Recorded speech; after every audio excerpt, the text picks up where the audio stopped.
সবাই কেমন আছো? আশা করছি তোমরা সকলে ভালোই আছো।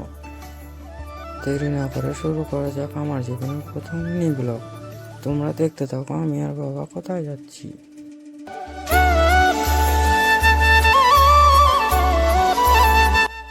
তো দেখতে না দেখতে আমরা চলে আসলাম নদীর পাড়ে।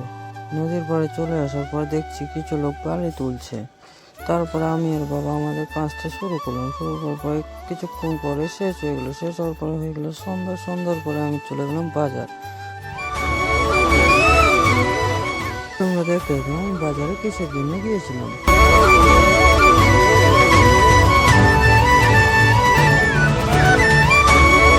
বাজারে গিয়ে আমি একটা মেডিকেল শপ থেকে ওষুধ কিনে নিলাম। তো বন্ধুরা, আজকের ব্লগটা এখানেই শেষ করা হলো।